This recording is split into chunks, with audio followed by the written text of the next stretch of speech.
Now, there was plenty on the General Assembly's agenda, obviously, but the most pressing global threat is the climate crisis.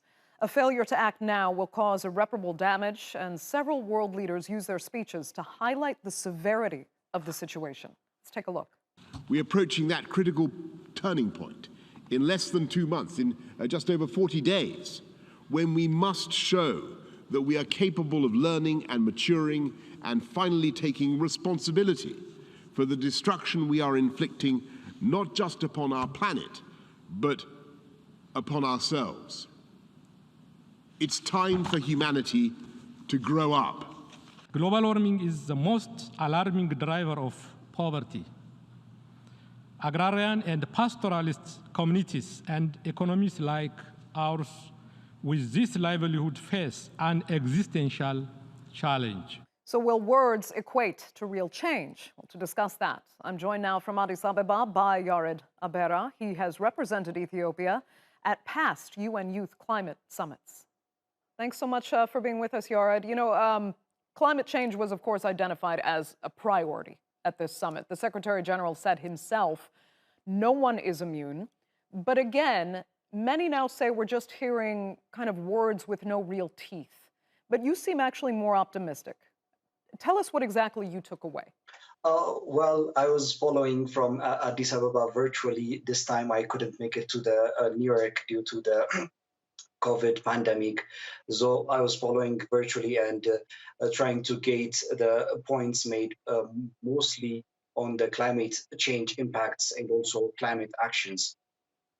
This year's the 76th session of UN General Assembly is a bit optimistic, or it gives a big sign for international climate action, as several announcements has been made by the United Nations heads of by the United Nations member states, heads of states and heads of governments, as the climate impact is really escalating in extreme weather events, floods, droughts, and cyclone all over the world. I think this year General Assembly shows that world leaders now a bit understanding the urgency and emergency of the climate change. Okay. It's good to hear you say that, because we do keep hearing this argument that, you know, it's not fair for developing economies to have to really adhere to climate change regulation when wealthy countries were allowed to get rich off exploiting the environment. But the past is the past, and we are where we are. So now, how do you convince all global players that they have to make the tough economic decisions today? Well, as the recent report by the IPCC really gives a wake-up call, as the Secretary General Antonio Guterres stated in the opening statement of the General Assembly debate.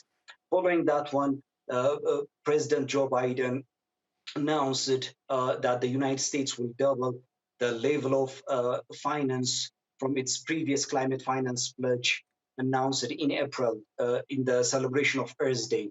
This is in total of $11.4 billion annually by 2024. This is a huge amount of climate finance, as we are seeing in the past in the previous regime of the United States. This is really this will definitely fill the gap in the climate finance, as the developing countries is really in need for.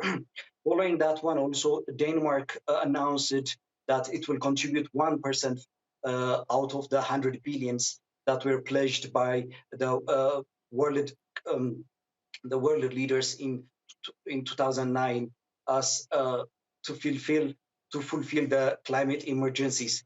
This is a big commitment, considering Denmark as a country relatively with a small economy. Another thing also, 60% of the finance will also go to the adaptation, as there is a debate in financing the mitigation part or the mitigation action or the adaptation action. So attention to financing climate adaptation or allocating finance for climate adaptation is one of the points which has been made in this UN General Assembly. Okay. Another major progress has been made by China, as China pledged to stop building coal-fired projects abroad. Abroad, Uh, yeah. It's as a yeah. yeah, it is. I mean, it's encouraging in parts. We just have to hope that it does take over the entire picture. Every individual effort actually collectively adds to helping this planet heal. Unfortunately, Yard, we're out of time. I'd like to thank you so much for being with us there from Addis Ababa, and thank our viewers, of course, for being with us as well. That is all for this edition of the Newsmakers. I'm Andrea Sankey. We'll see you next time.